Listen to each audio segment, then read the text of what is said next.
The best offense is a strong defense. Fuse.cloud has your back with seamless technology solutions. You don't have to build an expensive IT team or department.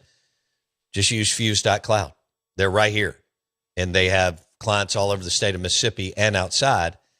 But F-U-S-E, Fuse.cloud, locally owned and operated. And Mississippi businesses need IT help they can count on.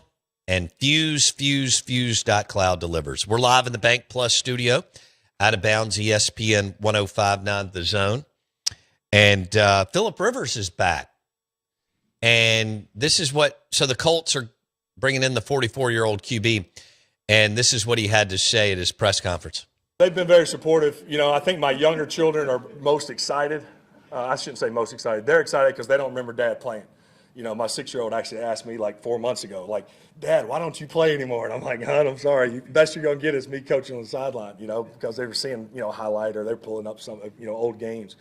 My boys were fired up, obviously, but I think share the same sentiment. A little nervous, like, Dad, you think you can do it, And then my older girls are real excited because they're a little bit confused. They're like, shoot, I was 12. Some of them, now all of a sudden they're grown adults, married, and they remember 16 years old going to the ball game. So it's been a whirlwind of 48 hours, I'll say. They've been very supportive. I think my. All right, so Werder's ready. Yeah, he just texted me. That was Phillip Rivers. He's coming back. Who knows how that will look? He's got like 22 kids. I guess evidently that range from 6 to being married and adults. I don't know what that means, 24 to 28 years. No, that'd be a little too much, wouldn't it? Well, he's 44. Dang, they must have. Interesting. Anyway, Phillip Rivers is back in the NFL, and that was some good audio. Our audio today is brought to you by RPT and Rick's Pro Truck. Spraying bedliners, lift kits, tires, and wheels. RPT, 3 locations in the metro area. Madison, Gluckstadt, Madison County and Gluckstadt. Casey's the manager there. Big Notre Dame fan. Give him a hard time about them not making the college football playoff and tell them they need to join a conference. RPT, Rick's Pro Truck in Flowood, and then RPT Commercial in Pearl, diagonal across from Miskelly Furniture. ricksprotruck.com.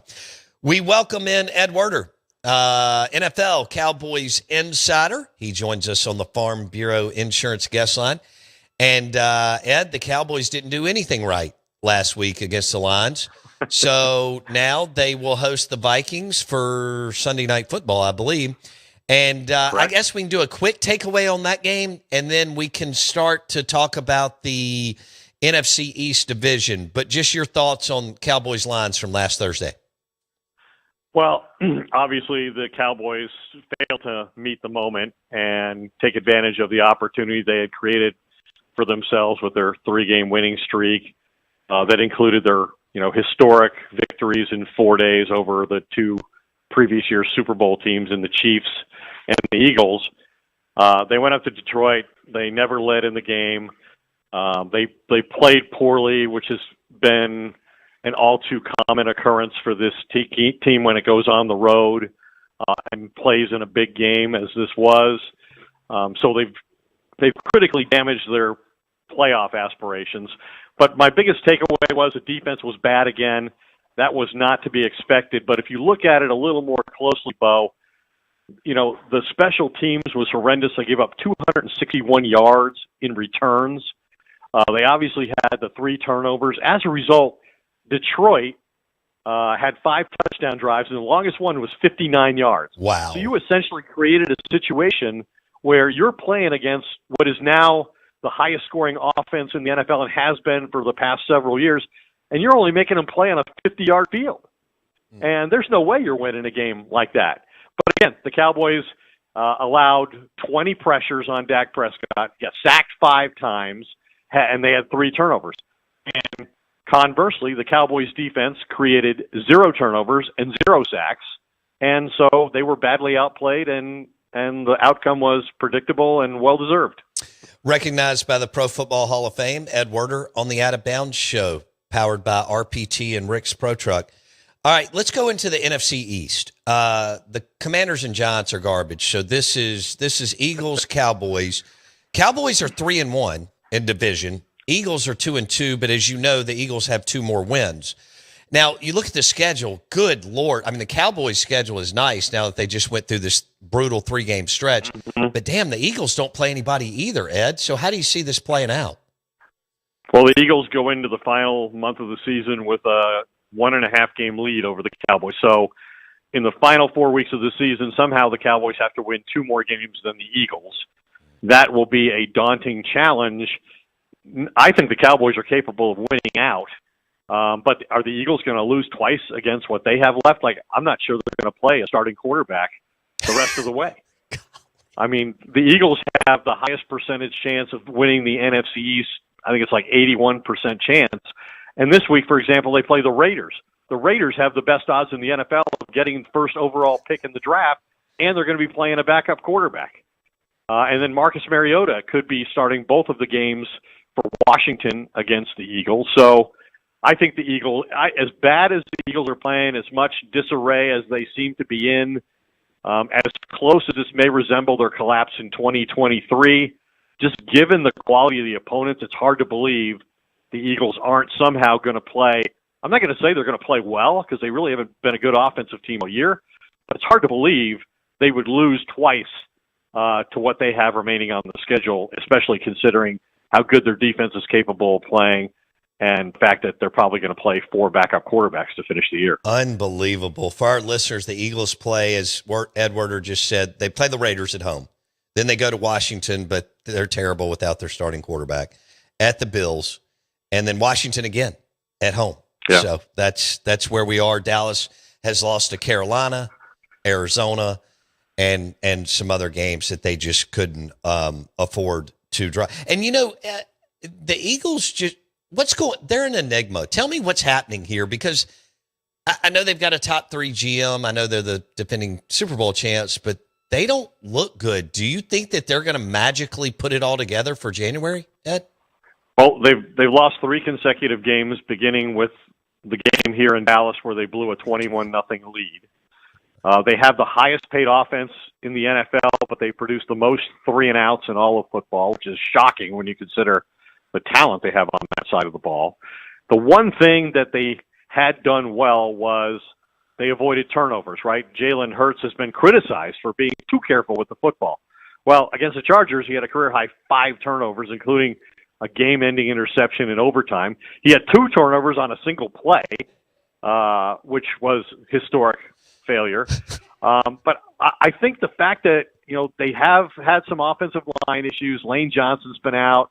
And they've had some other injuries there. They haven't run the football effectively with Saquon Barkley all year. And by somebody's choice, whether it's the new offensive coordinator, Kevin Patullo, or Jalen Hurts himself, they sort of have removed Jalen Hurts from the running game in terms of design quarterback runs. And that was a big part of their offense. And that's what makes him a unique player at quarterback. He's not a great passer. And yet what he is great at is running the football. And they've sort of taken that element out of their offense, I assume, to protect him or because he doesn't want to do that element anymore. But yeah, they've just been a colossal failure on the offensive side of the ball. They've got 9 turnovers in their last 3 games. Good Lord. Only 2 players in the NFL have 50 or more carries for 0 or negative yards. Saquon Barkley is one of them at 56, and Ashton Genty, the number 6 pick in the draft of the Raiders, also has 56. But Saquon Barkley's on pace for barely half the rushing yards he had last year when he became the 9th 2,000-yard rusher in NFL history. So, I mean, they made a lot of big plays in the running game last year. That hasn't happened. And like I said, I think the quarterback just not impacting the running game in a positive way has had a really detrimental effect. And, you know, Nick Sirianni wants, you know, credit for being this great coach, and he's won a Super Bowl, this, that, and the other thing, high winning percent. Well, you're an offensive coach, so fix this. Why haven't you been able to fix this offense all year? Right. Ed Werder, NFL Insider, driven by your next GMC Sierra truck at Fowler GMC, Pearl Brandon. All right, Ed Werder, who are you riding with in the NFC? as far as your, are you going Packers? You going Rams, Seahawks? Who's your team as we head into the final stretch here? I think the team that has most looked like a Super Bowl team throughout the course of the season is the Rams. Obviously, they're in a very difficult division that they're still fighting for with the Seahawks and the 49ers. 49ers have overcome all kinds of injuries to their best defensive players and their quarterback for much of the year. But Matthew Stafford, to me, combined with their ability to run the football, their use of the tight ends this year, the heavy packages they've gone to, and their, incredibly athletic young defense that creates all kinds of pressure on opposing quarterback. I think the Rams are the best team in football. In fact, Bo, if you look at it, there's two teams in the NFL that are top 5 in scoring offense and scoring defense, and it's the Rams and the Seahawks. And obviously the Rams beat the Seahawks in the first meeting. They have another one upcoming. And the difference between those two teams to me is the quarterback. I mean, who do you trust in a big game? Matthew Stafford, I think clearly outweighs Sam Darnold, who's, the starting quarterback for right now for the Seahawks. But yeah. I think the Rams have been the best team at times. The Packers early in the season look like they might be the best team. They got a big game in Denver this week, 2 great pass rushing teams, 2 great offensive lines, so that'll be an interesting game. But I really do think that the Rams on a week-to-week basis have looked to me like they're the best team in football. We know their coach and quarterback are capable of winning big games, winning Super Bowls, and so I think the Rams, if they survive and win the division, are going to the Super Bowl this year. Ed Werder on the Out of Bounds show. Yeah, I can't wait to watch that Packers-Broncos game on Sunday. That could be a good one. We're live in the Bank Plus studio. This is ESPN 105.9 The Zone. All right, going over to the AFC side as we're going down the stretch here. Who do you like? Now, that's a lot harder. It's hard to imagine that in all likelihood the AFC playoffs are not going to involve Patrick Mahomes and Lamar Jackson and Joe Burrow. And to me, that sets up to give Josh Allen his best ever path to get the Bills to a Super Bowl. The problem there is Buffalo's probably going to fail to win the AFC East for the first time in 5 years. A lot of that will be determined by what happens this Sunday when they play the Patriots again, and the Patriots beat them in the earlier meeting. And the Patriots have been the beneficiary of playing a last-place schedule. They've only played 3 teams with winning records, and the Patriots, as I mentioned, are one of them. So if Buffalo has to go into the playoffs as a wild card, that'd be a new experience for them with Josh Allen. And obviously it reflects the fact that Buffalo's not as good a team overall as they've been in recent years if they can't win their division. They have some issues stopping the run on defense. And on offense, they just don't have a lot of explosive plays out of the wide receiver position. Josh Allen's played great, but they've put him under center more play action, really reliant on the running backs and the tight ends in their passing game. Now, James Cook has been a revelation, as one of the leading rushers in the NFL. So I don't know. It's hard to really pick a team in the AFC that you feel really good about. Like Denver's got a great record like New England, but both of them have really not been challenged by their schedules. They played 2 of the softest schedules in the entire NFL. That's why a game like Denver playing, this week at home against Green Bay, a real a playoff type caliber team, is important for Denver to prove to themselves that they can beat teams like this. But I guess I'm probably going to take Buffalo in the AFC, even though they're not as good as they've been. I just think the quarterback is such a unique playmaker and will have such an advantage in every matchup Buffalo faces at the most important position in the league. Ed Werder on the Out of Bounds show. All right, Phillip Rivers. Holy smokes, Ed, coming back to the NFL and playing for the Colts. What's happening here? I guess Peyton Manning was too busy. I kind of admire the outside the box thinking of, Chris Ballard, the general manager, but at the same time, obviously this reflects that you did not put your team in a good position depth-wise, the most important position in the game. If you lose Daniel Jones and you have to go not to the early retirement, recently retired list, but you have to go to a player who retired 5 years ago, a player who's currently a semifinalist for the Pro Football Hall of Fame because he's been out of the game for 5 years. It's interesting, and it's a great story, and I love Phillip Rivers. Like, he's one of the most entertaining, courageous, charismatic quarterbacks in all of football that I've ever been around.